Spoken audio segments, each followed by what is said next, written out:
ఖమ్మంలో ప్రజా కూటమి సభ జరుగుతోంది. లైవ్ లో చూద్దాం.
I'll start.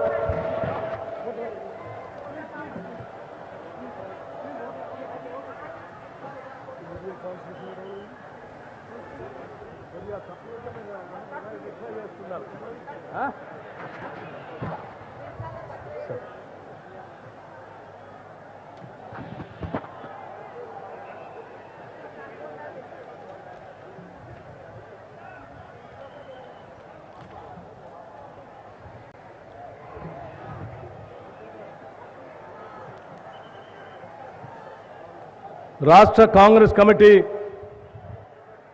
అధ్యక్షులు శ్రీ ఉత్తమ్ కుమార్ రెడ్డి గారికి ఈనాటి చారిత్రాత్మక సభకి విచ్చేసినటువంటి అఖిల భారత కాంగ్రెస్ కమిటీ అధ్యక్షులు పెద్దలు మనందరి ప్రియతమ నేత శ్రీ రాహుల్ గాంధీ గారికి, తెలుగుదేశం పార్టీ జాతీయ అధ్యక్షులు శ్రీ నారా చంద్రబాబు నాయుడు గారికి, సిపిఐ జాతీయ కార్యదర్శి పెద్దల సురవరం సుధాకర్ రెడ్డి గారికి,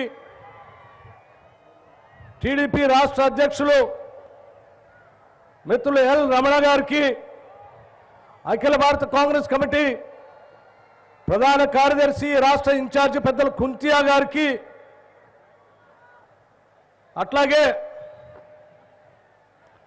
ఈ కార్యక్రమానికి విచ్చేసినటువంటి ఇతర రాజకీయ పార్టీలు, ప్రజా యుద్ధ నౌక శ్రీ గద్దర్ అన్న గారికి, వేదిక మీద ఉన్నటువంటి మాజీ మంత్రివర్యులు, కేంద్ర మంత్రివర్యులు శ్రీమతి రేణుకా చౌదరి గారికి, శాసన మండలి సభ్యులు పెద్దలు సుధాకర్ రెడ్డి గారికి,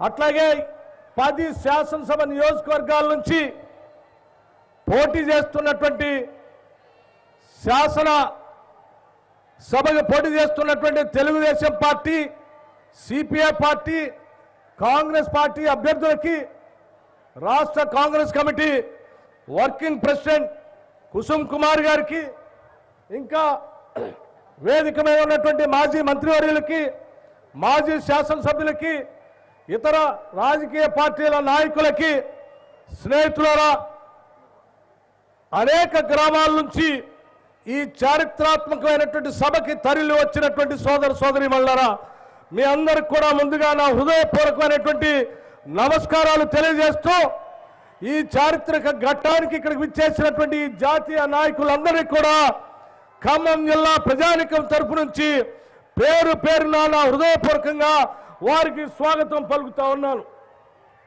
స్నేహితులారా, నా ఉపన్యాసం ప్రారంభించే ముందు ఈ 10 శాసనసభ నియోజకవర్గాల నుంచి పోటీ చేస్తున్నటువంటి అభ్యర్థుల్ని ఒక్కొక్కరిని పేరు పేరున పిలిచి మీ అందరికీ అలాగే మన నాయకులకి పరిచయం చేయడం జరుగుతుంది. ముందుగా ఖమ్మం శాసనసభ నియోజకవర్గం నుంచి పోటీ చేస్తున్నటువంటి పెద్దలు నామా నాగేశ్వరరావు గారిని పరిచయం చేసుకోవాల్సిందిగా కోరుతా ఉన్నాను.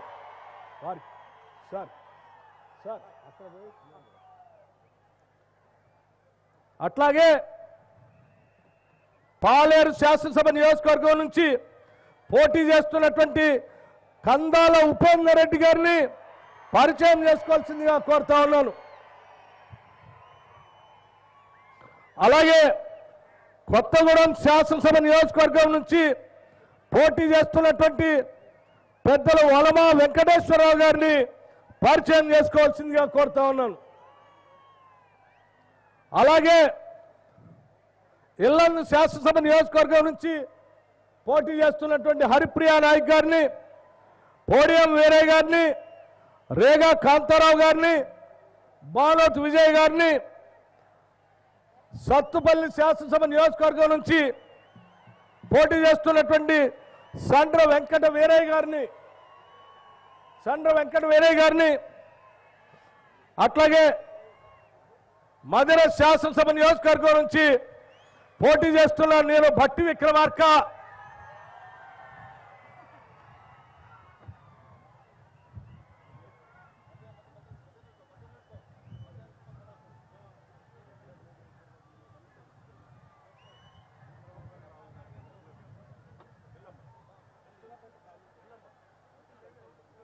అశ్వరాపేట శాసనసభ నియోజకవర్గం నుంచి పోటీ చేస్తున్న మెచ్చ నాగేశ్వరరావు గారిని పరిచయం చేసుకోవాల్సిందిగా కోరుతా ఉన్నాను.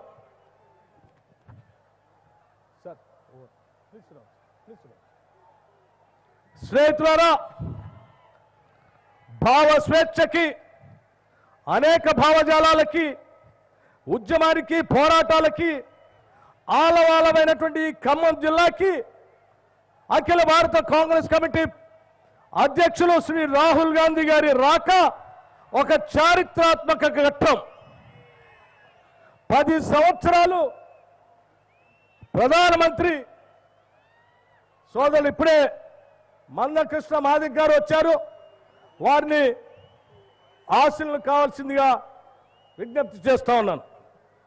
10 సంవత్సరాలు ఈ సువిశాలమైనటువంటి భారతదేశానికి ప్రధానమంత్రి కావటానికి అవకాశం ఉన్నా, అందరూ ఒత్తిడి చేసినా వద్దని పార్టీ కోసం, దేశం కోసం, ప్రజల కోసం పనిచేస్తానని నిలిచిన అఖిల భారత కాంగ్రెస్ కమిటీ అధ్యక్షుడు రాహుల్ గాంధీ గారి జీవితం ఒక ఆదర్శమని ఈ సందర్భంగా మనం చేస్తా ఉన్నాను.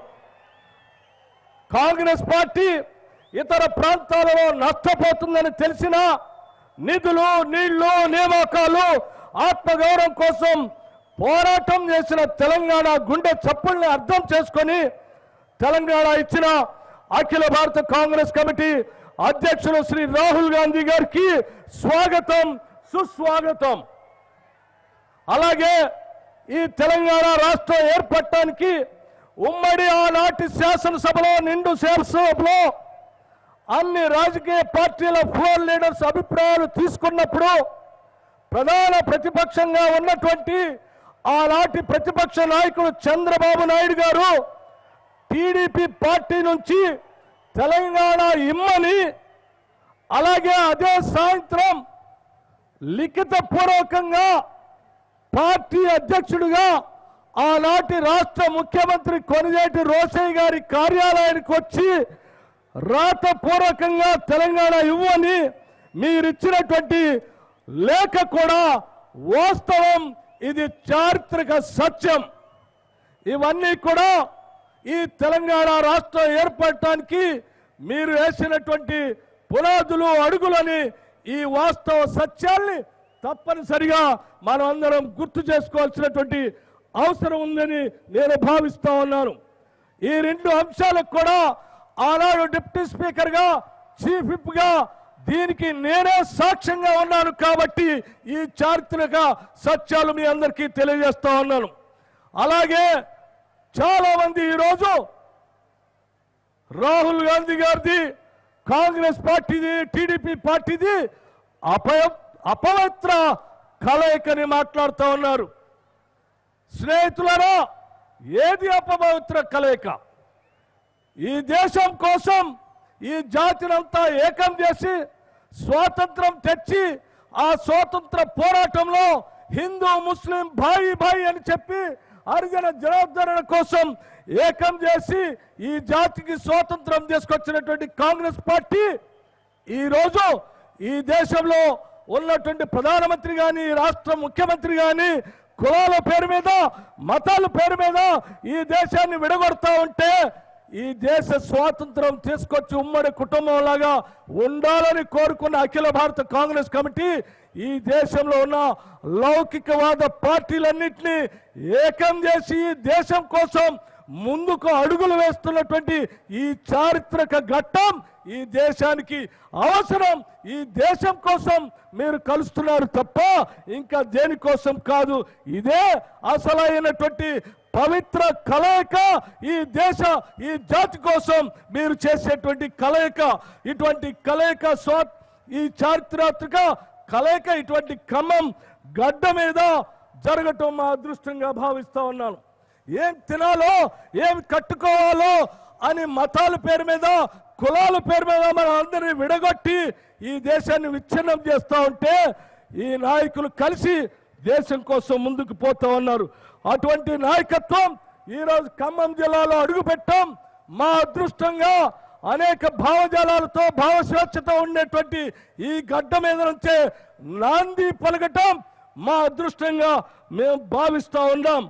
అలాగే నిధులు, నీళ్లు, ఆత్మగౌరవం అన్నీ కూడా అన్యాయం అయిపోతా ఉంటే ఈ రాష్ట్రంలో ఉన్నటువంటి కోట్లాది మంది ప్రజల గుండె చప్పుళ్ళని అర్థం చేసుకొని తెలంగాణ ఇచ్చినటువంటి కాంగ్రెస్ పార్టీ నాయకత్వం ఈ దొరలు, నియంతల చేతిలోంచి తెలంగాణని రక్షించడం కోసం మీ కలయిక మా రాష్ట్ర ప్రజల అదృష్టంగా నేను భావిస్తూ, మీ రాక ఈ రాష్ట్రంలో ఉన్నటువంటి కోట్లాది మంది తెలంగాణ పోరాట యోధులకి ఆకాంక్షలు తీర్చడం కోసం మీరు చేస్తున్నటువంటి ఈ ప్రయత్నాన్ని హృదయపూర్వకంగా స్వాగతిస్తూ, తప్పనిసరిగా మీ ప్రయత్నం ఈ రాష్ట్రంలో ఉన్న ప్రజలకి పెద్ద ఎత్తున ఉపయోగపడుతుందని ఈ ప్రయత్నం ద్వారా రేపు 4 కోట్ల మంది ప్రజలకి ఈ నిధులు, నీళ్లు, నియామకాలు పెద్ద ఎత్తున ప్రజల ప్రభుత్వాన్ని ఏర్పాటు చేసుకొని ఆ ప్రజా ప్రభుత్వం ద్వారా ప్రజల కోసం పనిచేసేటువంటి తెలంగాణని ఏర్పాటు చేసుకుందామని తెలియజేస్తూ, మీ ప్రయత్నంతో మాకు అది సాధికారం అవుతుందని ఆశిస్తూ నేను సెలవు తీసుకుంటూ, పెద్దలు ఈ ఖమ్మం